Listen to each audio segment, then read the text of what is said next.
With so many diesel heaters on the market, it's very difficult to choose which one to get. They come in various shapes and sizes. They cost anywhere from $150 to thousands of dollars. And they are not all built equal.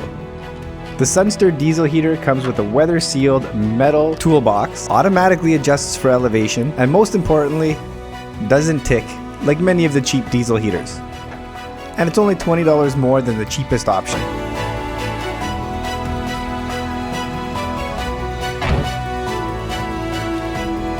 My name is Teddy, and in this video, I'll go over exactly why I wish I'd got this diesel heater as my first diesel heater.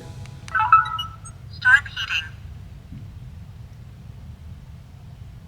heating. Guys, I am just getting ready to leave, but I couldn't leave without telling you about the diesel heater. I know you saw the thumbnail and the title, and that is not clickbait. That is truth. I do wish I got this diesel heater first. You're probably gonna hear me repeat this in the video, but I was perfectly happy with my other one. No issues. Until Corey, Mr. Blue Taco, showed me his very expensive diesel heater. And he said that it doesn't tick. Now I didn't really notice the ticking before he said that. And then after he said that, that's all I heard was the ticking. And it drove me nuts. It would actually wake me up at night. We're back at home right before the trip that you're watching right now. And I just wanted to show you the difference between the diesel heaters. I never heard the ticking before he mentioned it, and now it's all I hear. So this is what the ticking sounds like, and this is on level 4. So I don't know if you can hear it or not, but as it goes up in heat, you'll hear the ticking gets faster. It's not very loud, but it is something that you start to notice in the peace and quiet. So when Sunster decided to send me this one, I thought, I'll give him a try, see if it's any different. This one does not tick. Not only does it not tick, everything just seems way better built. It does come in this generic toolbox that they outfitted for the diesel heater, but it works very, very well. It also comes with your plug, which you run off of AC. I'm sure you can get a DC adapter, it just doesn't come with one. And it comes with the exhaust pipe. Now I actually leave mine off on this one because the outlet is right here. So you don't have to get under it. You can just literally plug it in and you're good to go. Point this in the direction you want it, either vertical or pointing down. You don't want these pointing up because it backs it up. And this video is gonna be pretty short because I got no complaints about it at all. There was no loose nuts or bolts or anything. I didn't have to go over anything. It's super simple to use. You've got your display right here. You've got your remote right here. This pops up. You can just take the remote out, turn it on. Super simple. This is my hose that I use. Okay. That's what I use. I should probably get something different, but this is what they had at my hardware store, so this is what I use. And this is what it comes with. My last one came with something similar, and it was a joke. This one that it comes with from Sunster is not a joke. Look how small this is. And it stays like this, like it doesn't undo. And it's 5 feet long. So once you start getting going, I'm 5'6", so it goes more than this. Anyways, you get the idea. It's 5 feet. This is probably all the hose that you would need. For some reason, it doesn't reach the top, so I'm going to be making some modifications. I'm so happy with this one. I'm actually going to be mounting it to the inside of my rack over by the tire. There, right in that corner is the plan. And then I'll just exhaust it out right here. That's where it's gonna live. I'll do some sort of quick release mount so I can get it out and fill it up with diesel. And that's that. I'm super happy with it. Let's get it running. I'll show you the differences. I won't be using this because, like I said, it doesn't reach the tent.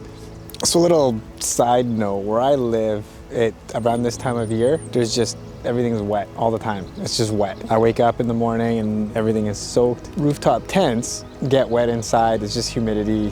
I don't know how the moisture gets in there. Even if it doesn't rain, you get that humidity and it just gets wet inside. So having this diesel heater has actually been a little bit of a lifesaver because on days where it's not raining, it's still wet, I can pop up the tent, get the diesel heater going and go from there. I actually forgot my the adapter and my table, which I run the diesel heater on. So was thinking of putting it on the roof for the video, but I'm not gonna do that because I wouldn't be able to show you anything. So we're gonna get it running. I'm gonna show you how easy this is to get it running. All we're gonna do is plug it in. So using the plug that it comes with, I'm gonna plug it into my Blue Yeti AC60. Turn it on. So we're at 100% battery right now to give you an idea of how long a battery is gonna last. So the AC60 is capable of doing 600 watts, but it's only about 400 watt hours. Once you plug it in, all you have to do is hit the on button. Start heating. I did turn it on without plugging in the exhaust, so let's do that. And we're gonna watch the watts as it fires up. And actually, I'm gonna take the microphone and I'm going to put it right at the diesel heater, just to show you how not loud it is. So I do have a DC plug for my fridge, which I tried using, and it gave me an error message. I can see why. This one to get started is taking over 200 watts. I believe it goes higher than that. As you can see, the ticking has completely gone away. There is no ticking whatsoever.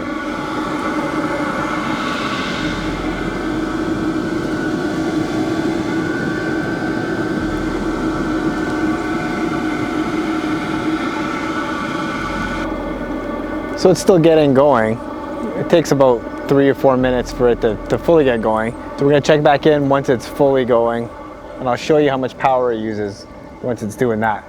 To get the tent warm, I could just put it on setting number 1, and that warms up the tent enough. If I wanna get it hotter, I'd put on setting 2. 3 would be like the absolute max, and that would be, I don't know, I've never ran it on 3. It's never been that cold, So we're fully running now. It's using around 24 watts, and this power station will run it for 15 and a half hours. So I don't sleep 15 and a half hours at a time. That is more than enough to run this diesel heater. And as you can tell, it's super quiet. Now, to turn it up, all you have to do, using the remote, press plus, and then we can really get it going. It's on max now.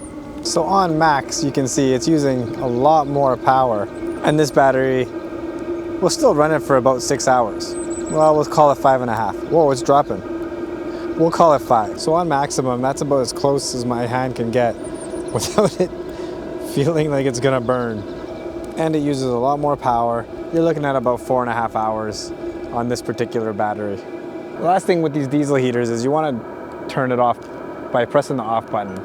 It's gonna go through whatever it does to turn off properly. And you do gotta take care of these things. You don't want soot buildup or anything like that. Just like a regular diesel truck. This also does come with a muffler. I deleted it. Until next time, go away, get lost, and unwind. Let's go! Life's like a movie, lights, camera, action. Put your mind to it, live the life that you imagine. Life's like a movie.